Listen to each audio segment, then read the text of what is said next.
Here's Homer screwing up one of his most iconic jobs in the whole show. Hey guys, look what I smuggled aboard. Homer, no!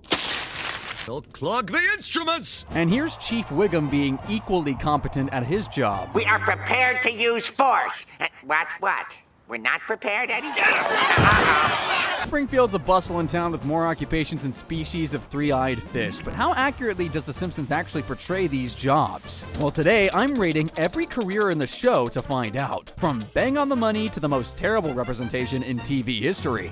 Let's begin with Homer's main job. After being promoted to safety inspector in Homer's Odyssey, he's only embarked on 37 seasons of hard work and pure competency.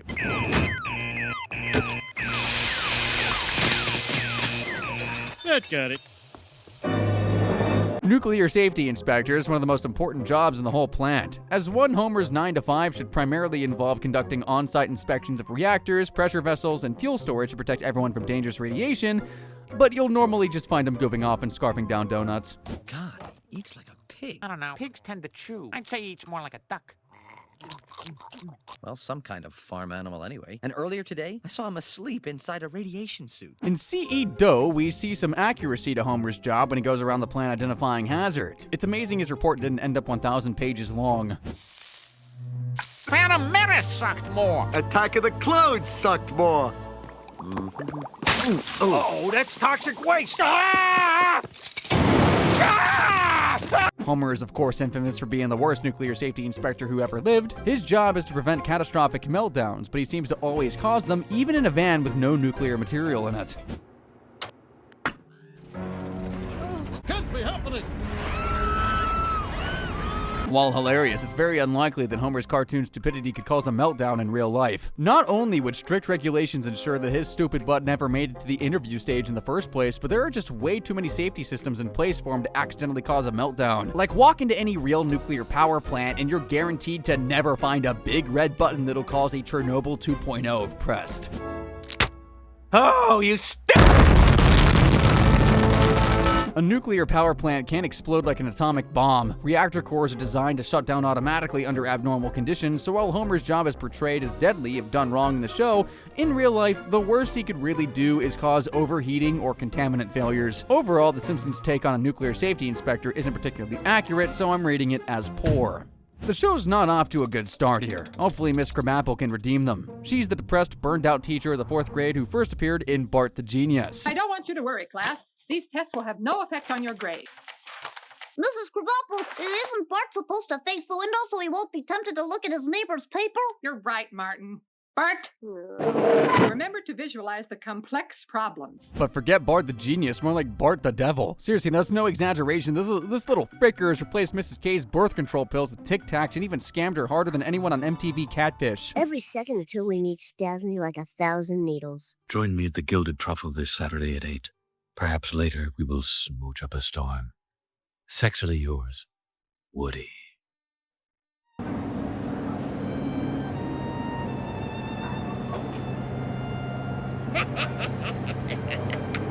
Studies have shown that 77% of teachers experience poor mental health, so Miss Krabappel's representation as a depressed, lonely teacher is already bang on the money. However, think back to your time at elementary school. Did your teacher smoke in the teacher's lounge? Did they need teacher edition books containing all the answers they should already know? Did they ever hit a child? I should hope not. You unrepentant little twerp! In any real-life school, Mrs. Krabappel would have been fired from day one. She hits students, hands out A's in exchange for cigarettes, and is openly mean and contemptuous of the kids in her class. On the whole, The Simpsons nail the personal struggles educators do experience. However, Mrs. K just isn't anywhere near as educated, competent, or ethical as a regular elementary school teacher. Not bad. Knowing how corrupt Krusty is, Camp Krusty, Metal Krustios, tax fraud, that hit and run. Ran over a guy in a parking lot and dumped the body on a golf course. You'd expect his role to be portrayed as poorly as a stand-up routine. The Simpsons are almost spot on this time, though. On camera, Krusty is everything a clown is supposed to be. Colorful, energetic, cheerful, perfectly mirroring the role real-life clowns played in the mid-20th century, even right back to his first appearance on The Tracy Ullman Show. First, let's pay a visit to some of Krusty's loyal kitty cadets. And what's your name, little girl? And what's your name, little boy? I'm Bart Simpson. Who the hell are you? Dealing with punk kids is all part of the job, and that's enough to make anyone hate their life. Off camera, Krusty is a manic, depressive, alcoholic, bipolar, chain-smoking, gambling douchebag. My mom says God never closes a door without opening a window. No offense, kid, but your mom's a dingbat. Research has shown people in circus-related jobs have higher rates of mental illness than the rest of the population, so The Simpsons got that right. What the show definitely exaggerates, though, is how successful someone can be as a clown. In The Simpsons, Krusty is portrayed as an A-list celebrity. He's got the most popular kids' TV show in the country, and thousands of loyal fans who would literally do this if he went off the air. Would you do if I went off the air? In reality, most clowns aren't even earning close to the national average salary, let alone achieving global fame. I mean, can you actually name any famous clowns besides, like, Ronald McDonald and that one serial killer? Probably not. I know I can't. I think realistic career prospects are a big factor when judging how accurately a job is portrayed, so I'm giving The Simpsons a lower rating here, even though they get some of the smaller details correct. That last clip I just showed you was from the episode where Krusty got banged up for armed robbery, and that which brings me to our next career, cops. Chief Wiggum first appeared in Homer's Odyssey, where he just seemed like an ordinary police officer, except a bit more round in the middle, perhaps. Chief Wiggum will give us an update on our graffiti problem. Well, it's no secret. Our city is under siege by a graffiti vandal known as El Barto. Police artists of a composite sketch culprit. If anyone has any, please contact us immediately. Cool, man. As Wiggum's character evolved, he shifted from a fairly standard portrayal of police chief to an extremely satirical take on policing. What the show gets right is that it acknowledges the incompetence, which, let's face it, is rampant in the police force these days, just thankfully not to this level. At least we can only hope. Sorry, no dumping in the lake. Fine. I will put my yard trimmings in a car compactor. Chief, I think there was a dead body in there. Wiggum also abuses his power and authority a lot in the show, which is all too common in real life. I mean, the guy is so corrupt, he literally walks around wearing this on his badge. Come on, Chief. It was just a prank. Flatware make things right. What does it say on my badge? Cash bribe only. In real life, cops who engage in bribery are far more secretive for fear of losing their jobs and being prosecuted, but Wiggum never seems to face any consequences for anything he does wrong, which is like 99% of the things he does. The show also heavily exaggerates just how lazy cops can be. I mean, it's been 37 seasons and Wiggum is still trying to catch Snake. I wonder what could be the reason behind that. Whoa, that was close. While donut-loving cops are a more common trope in pop culture, most cops don't really eat them on duty. I mean, have you seen the prices of donuts these days? A sandwich is better and definitely more healthy. Or, speaking of health, here's one guy you wouldn't want to see if you're in any way concerned about yours.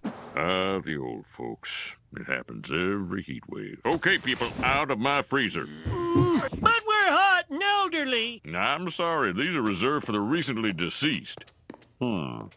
Don't you go too far. Dr. Hibbert first appeared in Bart the Daredevil, and while he's always been a significant upgrade from that shady Dr. Nick, he just violates way too many medical ethics to ever actually portray any real licensed medical doctor. From ignoring blatant signs of child abuse in his patients, So that's where Bart has broken tracheal bones. I'd bow tie my ass. to having some very suspicious knowledge about child trafficking. You know, a healthy baby can bring upwards of $60,000. What? Dr. Hibbert's morals and ethics are nothing like your average family doctor's. Like, imagine the horrific reviews his practice would get in real life. Dude's always laughing at inappropriate times, and don't you get me started on how he delivers a terminal diagnosis. You have 24 hours to live. 24 hours? Well, 22. I'm sorry I kept you waiting so long. Oh, Mart, I'm gonna die. I'm gonna die. Well, if there's one consolation, it's that you'll feel no pain at all until sometime tomorrow evening when your heart suddenly explodes. Now, a little death anxiety is normal. You can expect to go through 5 stages. The first is denial. No way, because I'm not dying. Second is anger. Why, you little...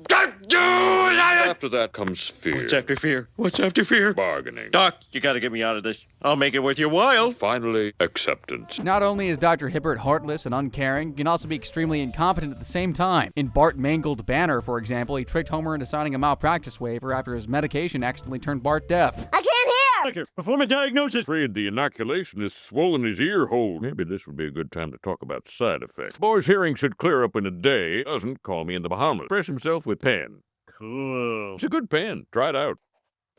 That was a malpractice waiver, fool. So you're telling me this guy graduated from Johns Hopkins Medical School. Despite his many mistakes, Hibbert has never faced any actual legal consequences and is somehow a well-respected member of the Springfield community, even after running down Lisa's cat and punching a severely abused child. There you go, I understand. Years caged up, probably never even seen your own face in the mirror. All things considered, Dr. Hibbert's questionable behavior and actions at the show just aren't very realistic for a licensed medical doctor. Let's rate this one as poor. Not terrible, because that honor clearly belongs to Dr. Nick. On the surface, Mo Sizlak is your standard American bartender. He knows his drinks, he's cool with his regulars, and his bar plays a big role in the Springfield community, well, at least for the alcoholics. Remember when I said I'd have to send away to NASA to calculate your bar tab? Oh, yeah.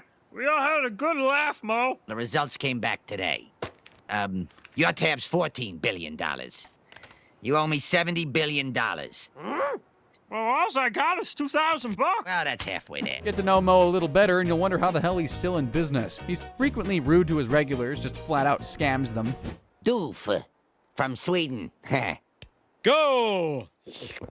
Wait a minute. This is Duff. Not to mention he has the most violent, unhinged outbursts whenever the phone rings. Mo's Tavern, birthplace of the Rob Roy. Is Seymour there? Last name, Butts. Just a sec. Hey, is there a Butts here? See more Butts? Hey, everybody, I want to see more Butts. Oh, wait a minute. Listen, you little scum-sucking pus bucket.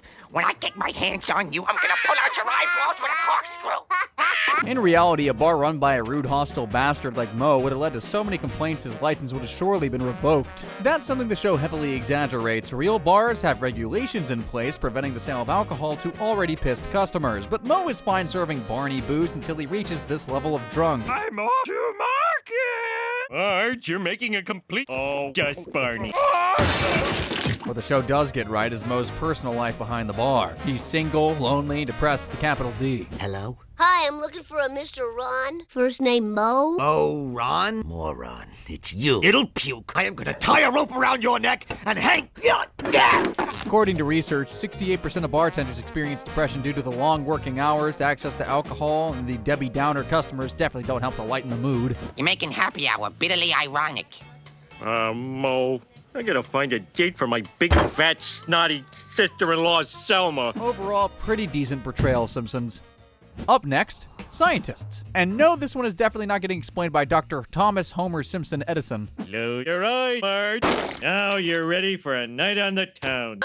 The nerds at Springfield Elementary may be smart, but they're nothing compared to Springfield's super genius brain box, Professor Frink. Scientist, please. Looking for some order. Some order, please, with the eyes forward and the hands neatly. Pi is exactly 3. Frink is clearly a heavy caricature of a stereotypical scientist. He's socially awkward, has buck teeth, a lisp, glasses, and is always seen wearing a white lab coat, although he wore a green one in the early seasons. After evaluating millions of pieces of data in the blink of an eye, the Gambletron 2000 says the winner is Cincinnati by 200 points. Why, you worthless hunk of junk? In reality, scientists can be as ugly or beautiful as anyone. Looks have nothing to do with intelligence. Also, a lab coat is hardly a uniform for scientists, and they'll usually only wear one when handling hazardous materials. The day-to-day work Frink gets up to is also unrealistic. Most scientists spend their days writing reports and analyzing data, and when they get to do practical work, it's not exactly riveting stuff like this. Are you helping me, or are you going on and on? Oh, right, and of course, within we find the doomed individual. Enough of your borax, Poindexter. Man's life is at stake. We need action.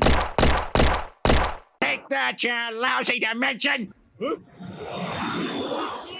Having a character do paperwork is boring, so in the show, Frink is always seen inventing crazy contraptions like a machine that sees into the future, an acid-shooting ray that can cut through anything, a matter transporter, and the most sophisticated invention of all. I just stay calm, Frinky. These babies will be in the stores while he's still grappling with the pickle matrix. Apart from those swanky earmuffs, nearly all of Frink's inventions are impossible for even Einstein himself to invent. The show also misinterprets how science operates institutionally. Frink appears to work in near total isolation with unlimited freedom, no ethical oversight, and no funding constraints. His inventions are also instantly functional and only take him like a week to finish. In reality, it takes years, sometimes even decades, for scientists to patent even one thing. Overall, Professor Frink isn't a realistic depiction of a scientist, he's more of a parody of how society views intellectuals. Brilliant, slightly insane, and disconnected from the rest of the world. Definitely more terrible than the dork's dating life. This next job should be interesting because we've actually already got two characters representing it. Can you guess who they are?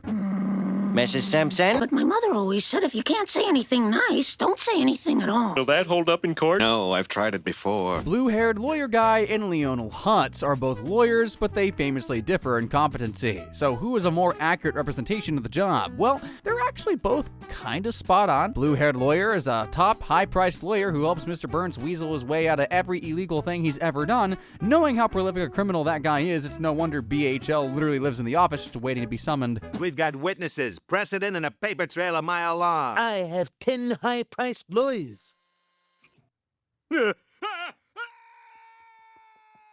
While it's true that wealth can make it easier for wealthy people to get away with their crimes, a top lawyer can only do so much. In reality, a lawyer helping their client evade the law hundreds of times when they're so obviously guilty just isn't happening. Like, not even every BHL lawyer in the world is helping Burns get away with stealing a whole frackin' sun. Take one last look at the sun, Springfield.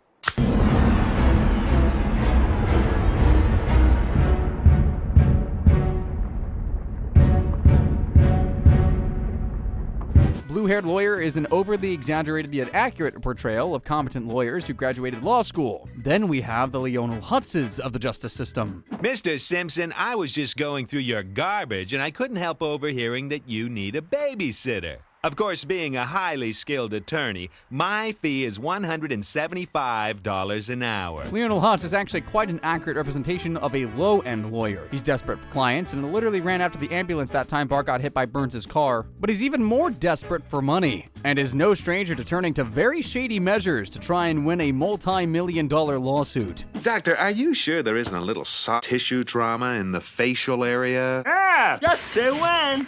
On the other end of the spectrum, blue-haired lawyer perfectly embodies a top lawyer working day and night to protect ultra-rich clients from the law. He doesn't need to turn to shady backstreet doctors and the clients come running after him, not the other way around.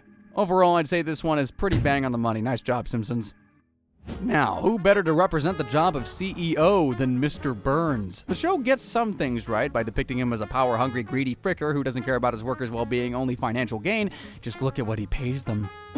Excellent, Zutroy. Work hard, and each day you'll get a shiny penny. But as much as I want to think, I don't believe all CEOs are like that. Burns is the cartoon embodiment of corporate greed, the final boss of capitalism, just an all-around malevolent, maniacal fricker who commits constant crimes to get more money. Research has shown CEOs have an average working week of 62 hours. That's more than the plant employees work. There's absolutely no way Burns works even a quarter of this. I mean, all he really does all day is watch the CCTV and insult workers, send employees down trap doors, consult with his lawyers, and get down to only the most serious kinds of work. Money fight!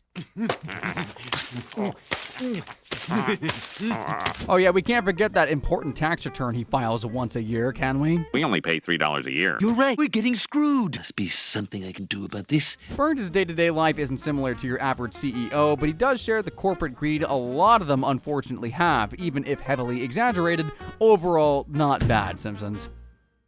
Cletus Spuckler is Springfield's answer to Old MacDonald, except 1,000 times more stupid and more inbred than a three-eyed fish tuna sandwich. He had a farm, and on that farm he had a smelly old shack, and in that smelly old shack he had 0 dental hygiene products and more kids than chickens. Come on, Tiffany, Heather, Cody, Dylan, Dermot, Jordan, Taylor, Brittany, Wesley, Rumor, Scout, Cassidy, Zoe, Chloe, Max, Hunter, Kendall, Caitlin, Noah, Sasha, Morgan, Kira, Ian, Lauren, Hubert, Phil. Yeah, I know those kids don't get nothing for Christmas. Obviously, Cletus is a very negative and inaccurate stereotype of a rural farmer. Most farmers aren't inbred. They have a pretty normal number of children and an average IQ. Another thing The Simpsons gets wrong about a lot of farmers is how profitable the job can be. Farming is actually a great way to make money, with most farmers in the U.S. bringing in an average salary of $87,980. This puts them firmly in the middle-class bracket, yet Cletus is portrayed as a constantly broke redneck. Brandy, I think we finally got us something to cut off that umbilical cord. Well, then you got one more mouth to feed. Y'all want some chocolate milk? Yes, Mama. You got it, Embry Joe. Cletus isn't a realistic depiction of a farmer, he's more a cartoon representation of the misconceptions city folk have about rural life. His character is basically just one big stereotype, and if I was a farmer, I'd be pretty pissed with the show if I'm being honest. For like 2 seconds before eventually realizing that it's all pretty much just for gags. But like, dang, just because I grow food for a living don't mean my mother, wife, cousin, and sister are all the same fracking person. Honestly, I think this might be as terrible as The Simpsons can get. If you weren't expecting Marge to feature in this video, you've definitely only seen like 2 episodes of the show. She may be a housewife, but she's done more than her fair share of jobs, and the weirdest by far was crime scene cleaner. In Lisa the Veterinarian, Marge gets stuck in traffic when a car accident occurs. As the cleanup team is running late, Wiggum asks her to clean up for them. There you go. Spick and span.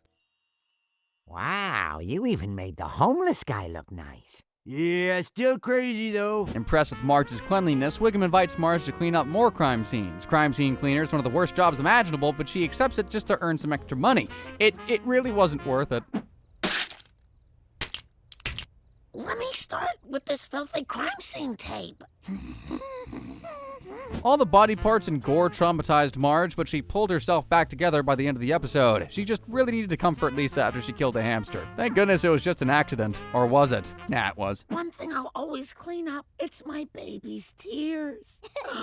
In reality, the trauma crime scene cleaners suffer through can last a lifetime. Another thing The Simpsons got wrong about the job is that anyone can just volunteer and start scrubbing some blood. While cleaning blood and guts may seem pretty straightforward, crime scene cleaners actually have to undergo specialist biohazard training and vetting before getting hired. So Wiggum just offering Marge the job out of the blue just is not realistic at all. Still, The Simpsons were far from terrible in the portrayal of this job.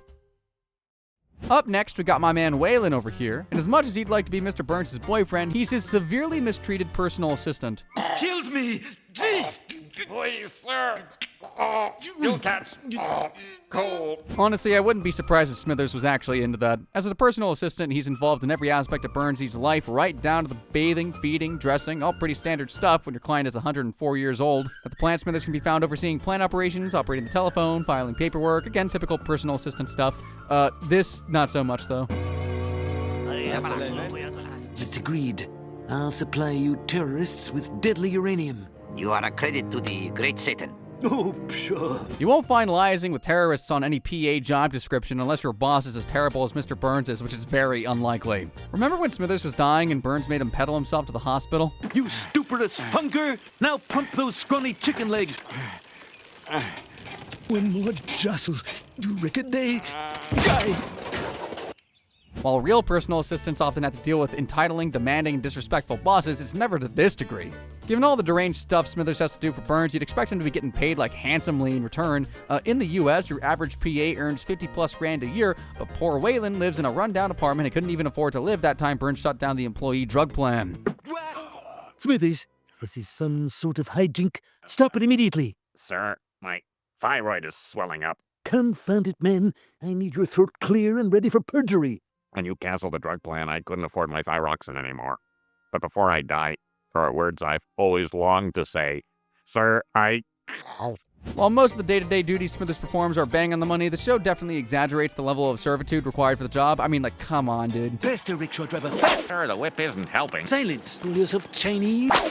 All in all, quite a good portrayal, Simpsons. Still not excellent, though. One Simpsons character we rarely talk about on this channel is Jeremy Friedman, aka Squeaky Voice Teen. Can I help you, sir? My God, you're greasy. Mr. Maruka, help! Yep, kid needs a new job more than he needs to saturate those zits with benzoyl peroxide. Squeaky Voice Teen has been trapped in a series of dead-end jobs since he first appeared in Season 2, and Krusty Burger is definitely the worst of his jobs. No amount of money is worth dealing with jackasses like these. I want a colossal donut, just like the one on the side. No, that's false advertising. Sorry, sir, no refunds. I paid for a colossal donut, and I'm gonna get a colossal donut. You don't scare us. Squeaky Voice Teen is honestly a perfect portrayal of your average fast food worker. Usually a teen, works long shifts for little money, and has to put up with rude and demanding customers constantly. This one definitely deserves top marks if you ask me. Back in the day, you had to physically go to Krusty Burger to get your food. While The Simpsons should technically still be stuck in 1989, their universe is just as modern as ours. There's iPads, social media, Cybertrucks, and for all you big backs out there, food delivery apps. In Night of the Living Wage, Marge becomes a delivery driver for a ghost kitchen, basically a restaurant with no waiting staff or dine-in customers. It's all delivery and it's hard fracking work.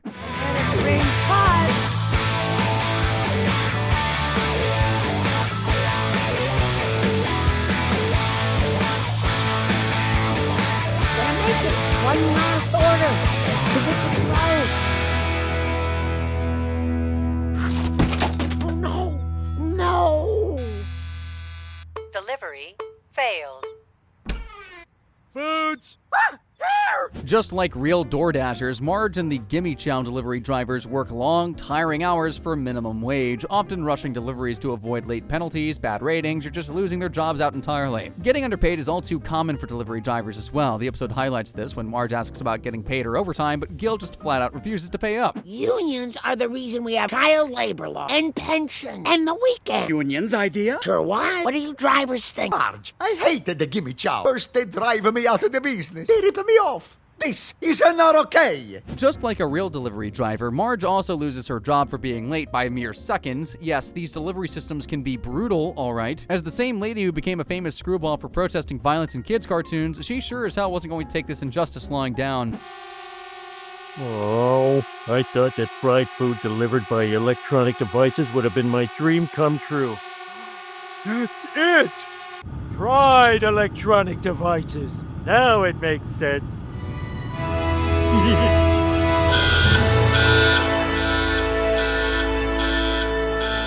My work is done. Springfieldians are such big bags, Marge's protest ended up sparking counter-protesters from people hangry that they couldn't get food delivered anymore. In the end, all the Gimme Chow delivery drivers got fired and replaced with drones, highlighting how easily corporations discard workers in favor of automation. All in all, The Simpsons did a pretty alright job at this one if you ask me.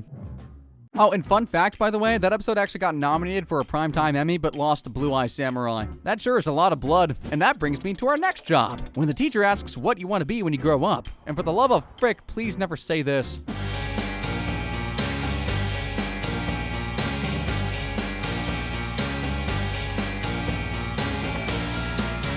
Homer the Professional has actually been a hitman twice in the show. In Treehouse of Horror 19, he became a hitman for celebrity advertisers to kill celebrities and use their likeness for free. In Treehouse of Horror 18, he's revealed to be a secret assassin working for Mr. Burns, and who is next on the hit list? Why does he always bring up my weight? I want you to eliminate this reporter, Kent Brockman. He found the gully where I dump electricity every summer to jack prices. Homer leaves, making up an excuse about where he's going, but when he prepares to shoot Brockman at his rooftop party, a mysterious woman with blonde hair beats him to it. Hey, now I don't get paid. Back home, Homer finds out the woman he dubbed Mystery Skank is actually his beloved Marge. Now, if you thought Marge and Homie's canon marriage battles were heated, oh boy, buckle the hell up. You ruined that pie! How could you not tell me you were an assassin? How could you not tell me? I told you 20 times. You never listen. Well, they're not as pretty as you, Marge.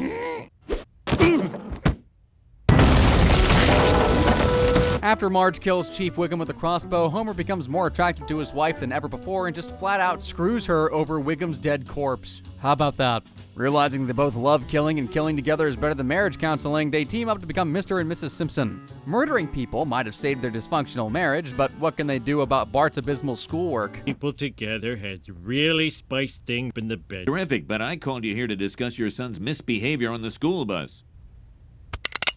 Well, that solves everything, I guess. The Simpsons are pretty far off in their portrayal of a hitman and hitwoman. While they showed Homer and Marge's jobs as ultra top secret and transactional, what they got wrong is the Mr. and Mrs. Simpson part. A killer couple for hire makes a great Hollywood movie, but in real life, most hitmen or hitwomen work alone. Being a hit person just isn't like it is in the movies. Most actually go for ordinary people like you or me, but Homer and Marge seem to only kill important public figures, celebrities, hell, even Russian gangsters. You just can't get Russian gangster blood out. Must be something to eat. Oh yeah, and they definitely don't have cool secret agent stuff like this in their bathrooms.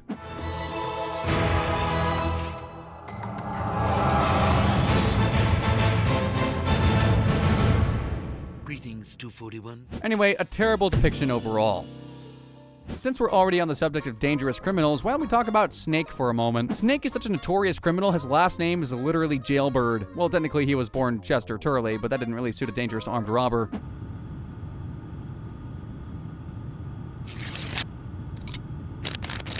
Call the police. I need change. Dollar. No change without purchase. Snake is always evading arrest, and when he does get caught, he never spends long in jail. This would never happen in real life, as real police aren't so incompetent, and armed robbery carries an average sentence of 10 to 15 years. But honestly, if that jerk stole my car, even 20 years wouldn't be enough. I'd want that bicker to fry. So long, Snake. You'll never harm another person with secondhand smoke.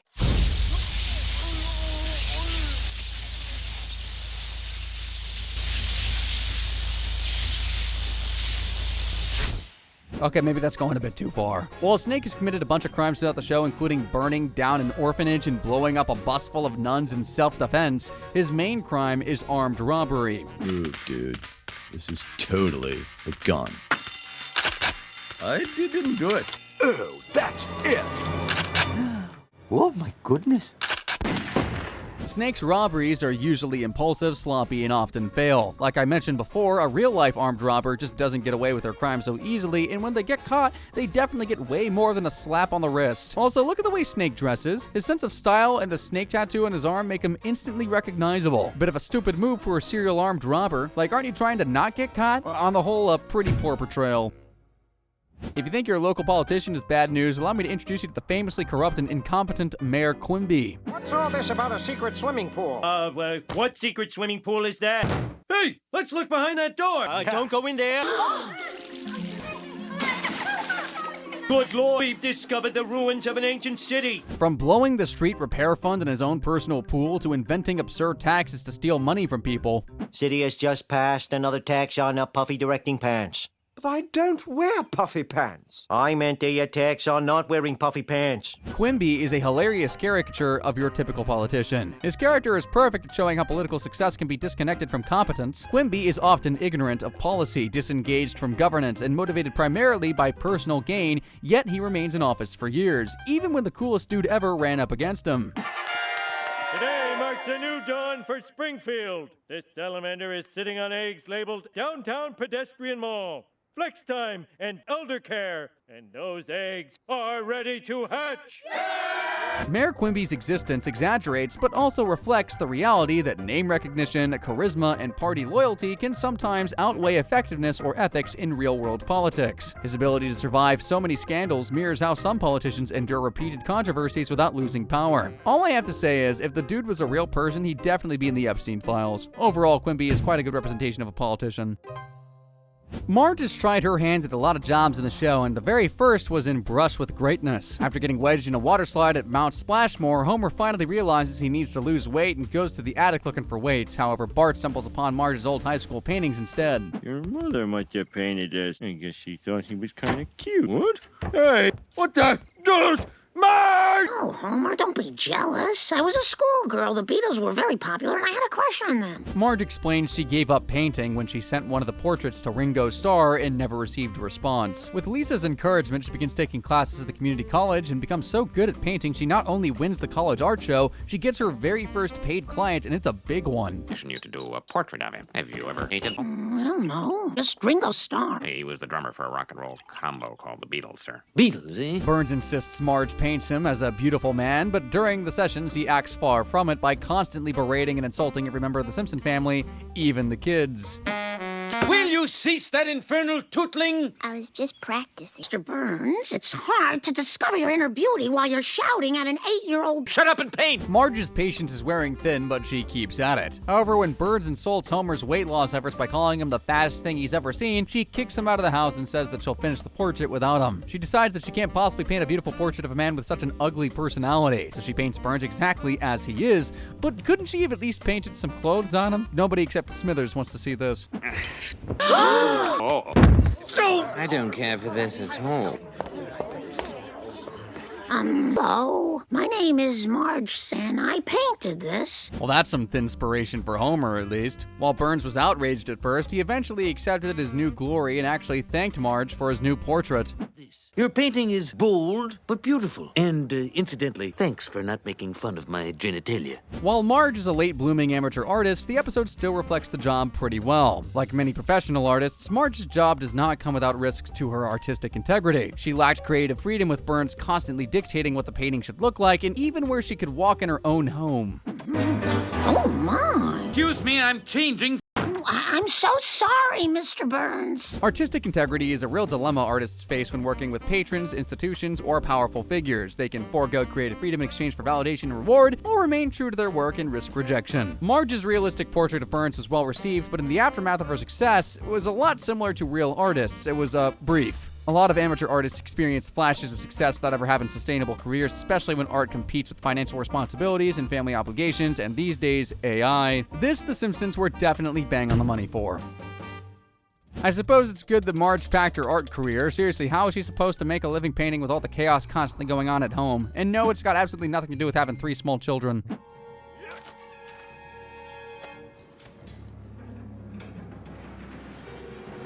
Go!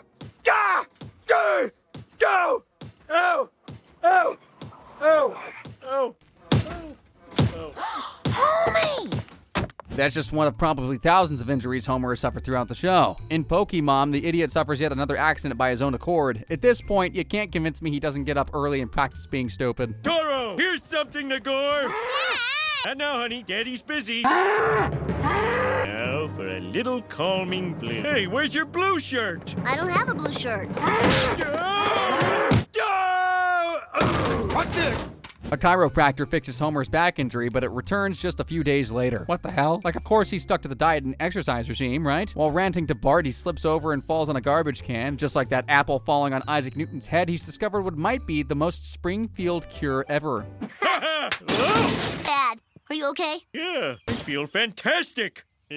That trash can must have unkinked your back. Not trash cans, Dr. Homer's Miracle Spino Cylinder. Patent pending. Okay. Using his miracle smelly old garbage can, Homer opens his own chiropractor's office from the garage. As stupid as it all sounds, the tin can works wonders on people's backs, and Homer becomes so successful he puts all the other chiropractors out of business. Oh, that's pushing. Simpson, you're not a licensed chiropractor. Stealing patients from me? Talk about irony. The AMA tries to drive you guys out of business. You've been warned. Stop chiropracting. Threatened by Homer and his mighty tin can, Springfield's chiropractors teamed up to destroy his precious piece of metal garbage. That was the end of his chiropractic career, but how accurate was it compared to real life? Honestly, terrible might not be a bad enough rating for this one. Homer used a garbage can to perform his chiropractic instead of his hands. He operated an unlicensed business from his garage. But hey, at least he threw on a lab coat and tried to look somewhat professional.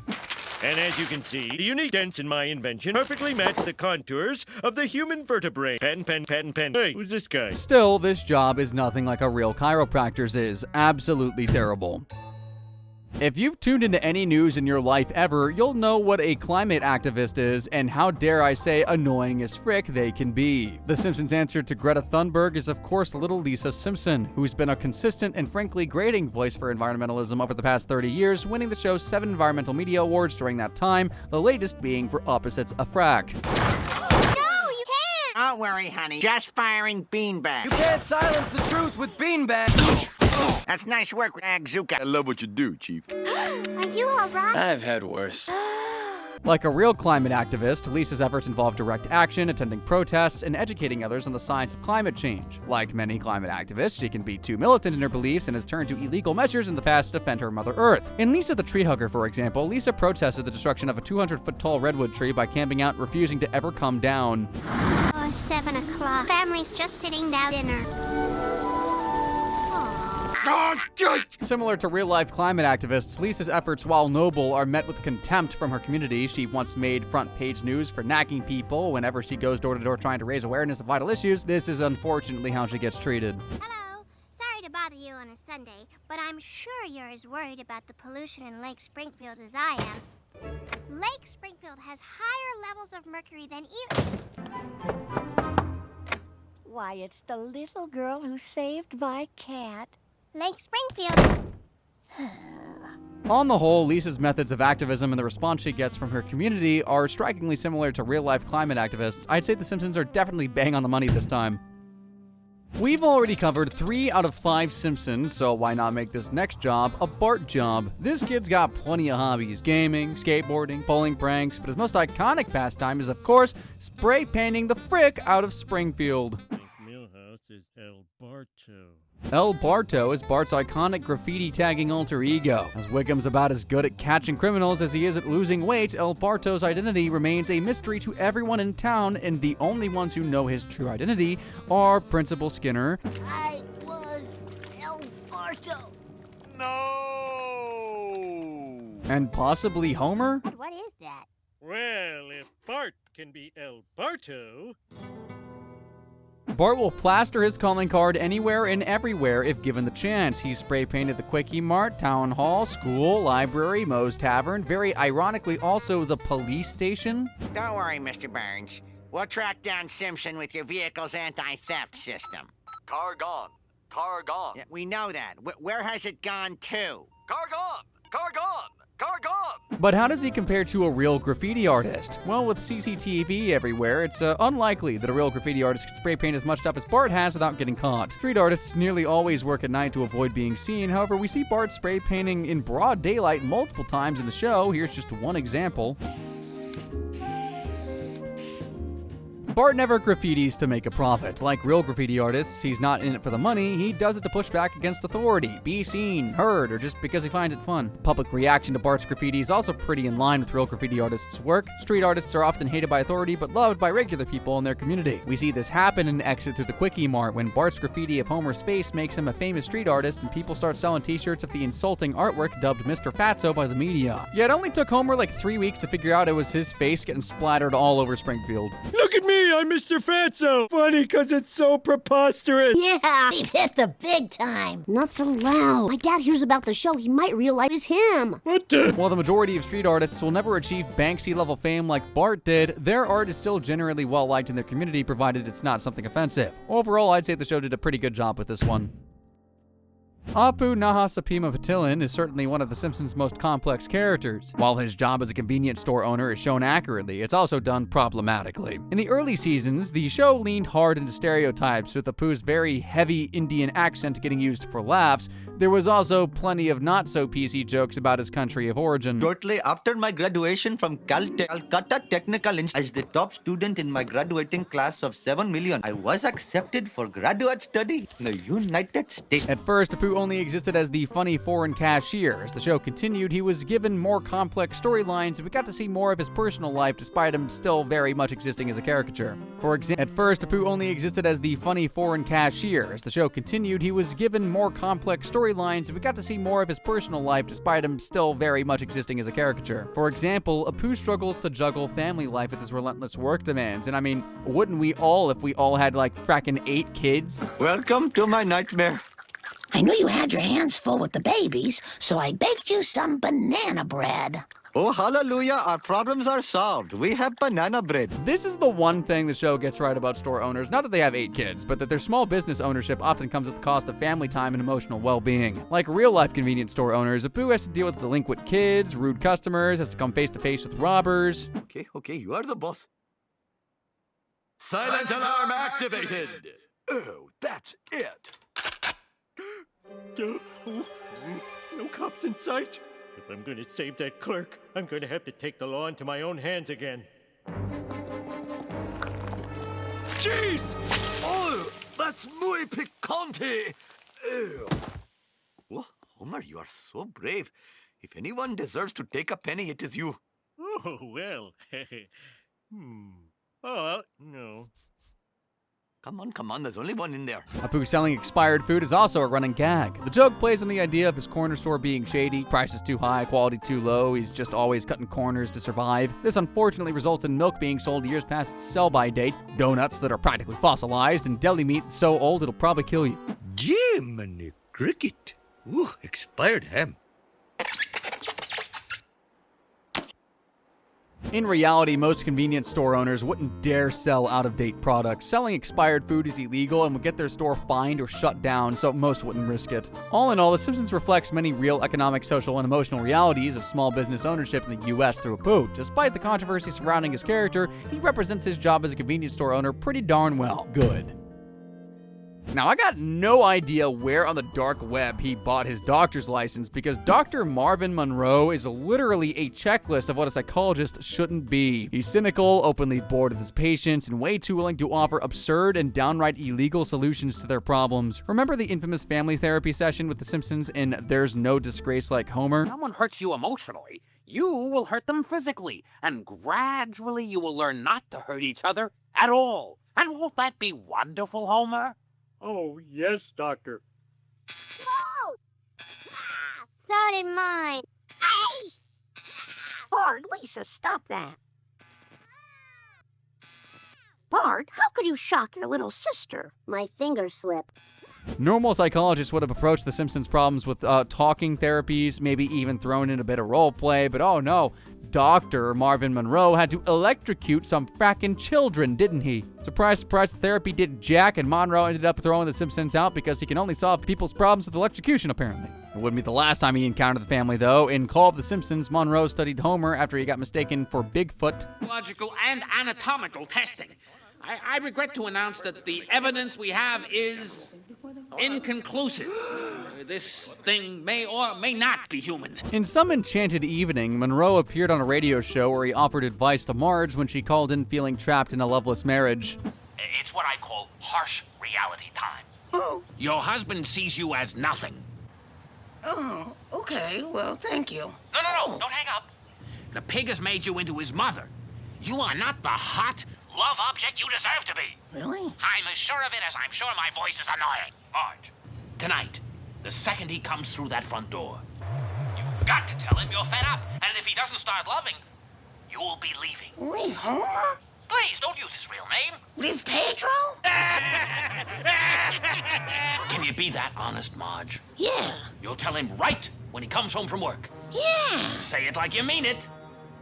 Yeah! Real licensed psychologists are strictly confidential. Nothing leaves their office. They certainly don't do live therapy sessions in front of millions of listeners. As of The Simpsons' 138th episode spectacular, Marvin Monroe was presumed dead. However, his story is a bit confusing as he appeared alive in Marge's book signing in Diatribe of a Mad Housewife, then was seen as a ghost in Flanders' Ladder. Boss! Settle our beefs! Beefs! Either way, let's just hope he never comes back, because he's quite possibly the worst psychologist in human history. From illegal shock therapy to his terrible attitude towards his patients, Dr. Marvin Monroe is far too incompetent and unethical to ever compare to your standard psychologist. And honestly, terrible might even be too good a rating for him. Moving on to President, portrayed by Lisa, because come on, who else from Springfield could ever become president? Pretty sure like 90% of its residents are sub 80 IQ. Anyway, in Bored to the Future, Lisa is 38, and the year is approximately 2030. Bad news, she's married to Milhouse. Good news, she's got major bragging rights if she ever attends a high school reunion. I am proud to be America's first female president. Now, in conclusion, my administration will focus on the 3 R's: reading, writing, and refilling the ocean. As President of the United States, Lisa's most important job right now is to stabilize the economy after it was ruined by her predecessor, Donald Trump. This episode came out before that whole thing happened, by the way. To sort out the mess Trump made of the country, Lisa's forced to introduce a tax hike, and things only get worse from there. Call off your... Watch the ponytail. Let him up, please. What are you doing here? I knew you'd need some help, so I figured I could be like co-president. Co-president? Are you crazy? Lisa tries to disguise the tax increase as a temporary refund adjustment. However, Bart inadvertently gets Lisa to admit the truth, causing her popularity to plummet. Thanks to Trump, America is in massive debt, so Lisa goes to meet with the countries they owe money to. Honestly, the reactions are kind of valid. We demand Please, calm down. We Germans are not a warlike people, but even we have limits. Let's bash an organ! Yeah, get him! That's the spirit! Bart saves Lisa from getting beaten by the other countries, and to return the favor, she legalizes pot. The episode fades back to the present day with Bart and the fortune teller at the Indian casino, but how accurately did it portray Lisa as a president? The episode showed her presidency not as triumphant or inspirational, but hard work and stressful. She's not just sitting in the Oval Office looking and feeling awesome, she's managing some serious problems like debt and everything else that happened. No, we've inherited a budget crunch from President Trump. How bad is it, Secretary Van Houten? We're broke. Country is broke. Remember when the last administration decided to invest in our nation's children? Big mistake. Most presidents spend far more time cleaning up messes than making historic speeches, so the show got that right. Inheriting problems from a predecessor is also accurate and happens all too often in real life. The show, however, over-exaggerates just how fast a budget collapses and underplays how much power Congress and courts have. In this episode, Lisa's making all the budget decisions herself, but in reality, Congress controls all the money. Overall, not bad. If you're a president, you attend non-stop press conferences, and that's where a guy like this comes in to report. What are you looking at? The innocent words of a drunken child. Well, I'll tell you what we're looking at, young man. A town gone mad. A town whose very conscience was washed away in a tide of beer and green vomit. Kent Brockman is Springfield's Channel 6 news anchor, first appearing on The Simpsons TV screen in Krusty Gets Busted. The beloved idol of countless tots. Now nothing more than a common alleged criminal. Brockman's character was created as a satire take on local TV culture in the late 80s and early 90s. That explains the hideous brown suit, or actually, is that burgundy? Who knows? I just know you'll never see anyone on the news wearing something like that today, unless they're 80, which Kent Brockman might actually be. Is running low on supplies of everything from gasoline to Botox. Moment, please. Probably the biggest thing The Simpsons gets right about news anchors is that sensationalism is absolutely real. In the show, Brockman has an obsession with panic-driven headlines, and Springfield is always stupid enough to fall for them. When cat burglaries start, can mass murders be far behind? This reporter isn't saying that the burglar is an inhuman monster like the Wolfman, but he very well could be. So, Professor, would you say it's time for everyone to panic? Yes, I would, Kent. While Brockman takes sensationalism to the extreme, local news stations genuinely do overhype minor dangers, lead with fear-based headlines, and tease stories to keep viewers from changing the channel. Having said that, real news anchors generally aren't as egotistical and sellouty as Kent is. Neither do they start witch hunts against their most loyal viewers. This station does not endorse vigilante justice, unless it gets results, which it will. Well, if you destroy a whole town, I guess you kind of deserve an angry mob coming at you. One last thing the show gets wrong about news anchors is reporting. In the show, Kent Brockman only reads the headlines, whereas real anchors often do work behind the scenes, gathering stories, assisting in overall news coverage, that whole process. Apart from a couple of minor inaccuracies, I'd say The Simpsons did a pretty good job this time around. Guys, if I asked you to name Homer's most iconic job, aside from his main one, in the entire 37 seasons of the show, it'd have to be this one, right? Manure for sale! Get your manure! Oh, sorry, wrong clip. This is definitely his most iconic job in the entire show.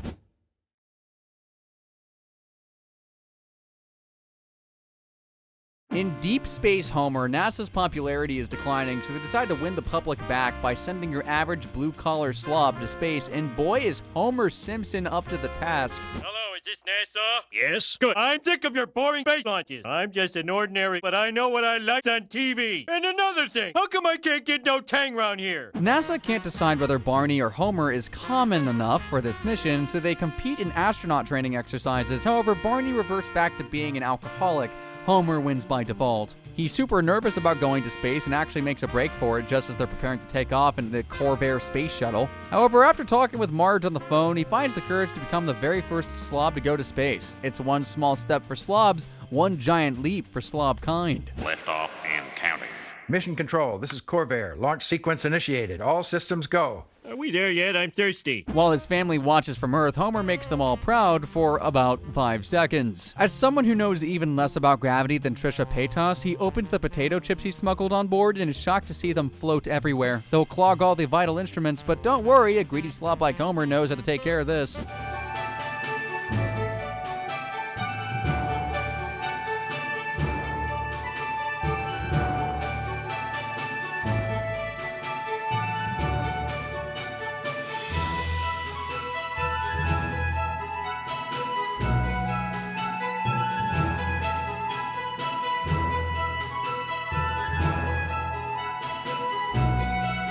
Homer ends up crashing headfirst into an ant farm, sending the insects flying through the air and making everyone back home believe the ship's been hijacked by an evil race of giant mutant space ants. They're destroying the navigation system, so the pilot attempts to blow the critters out of the front hatch, but throwing out this trash along with them is good too, I guess. Make hatch blow now. It is dead.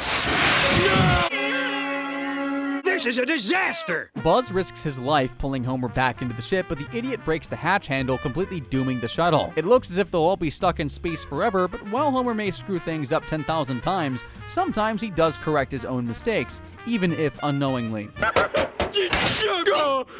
Wait, Homer, that bar holds. We might make it back to Earth. Back on Earth, the inanimate carbon rod receives a hero's welcome while Homer gets totally forgotten about, although his family's still honored by his achievement. Bart, do you have something nice to say to your father? He knows how I feel. Deep Space Homer is a classic episode, and let's break down what it got right about being an astronaut and what it got wrong. Firstly, NASA picking an unqualified guy like Homer to go into space isn't an exaggeration, as not all astronauts need to be test pilots. I mean, they fracking just sent Katy Perry. In the episode, Homer endured some pretty intense training, also accurate. I can't stand no more. Homer felt nervous about going into space, also accurate for even the most qualified of astronauts. What the show gets wrong, though, is a guy like Homer Simpson even making it into space in the first place. Even if he was selected, basic vetting would deem him too mentally incompetent to make the journey in the first place, and sneaking on a bag of chips? Brother, not a chance. Everything, including the astronauts getting weighed before boarding the ship, even an extra gram from Homer hiding a singular chip in his underpants, would not go unnoticed. So if this happened in real life, he'd definitely be thrown out of NASA faster than he sang the Golden Graham cereal song. Those golden grams, crispy, crunchy graham cereal, brand new breakfast treat. All in all, not bad. While I hate to end this video on such a meh rating, it is what it is, folks. I've rated all the jobs now, so let's see which ones were bang on the money and which ones sucked harder than Maggie does on her passing. We got 4 jobs in the terrible category: Scientist, Hitman, Chiropractor, and Psychologist. As for the best of the bunch, Climate Activist, Lawyer, Fast Food Worker, and Artist were all bang on the money, so great job, Simpsons. Want to see more videos like this one? Click the screen right about now, and as always, guys, thank you all very much for watching.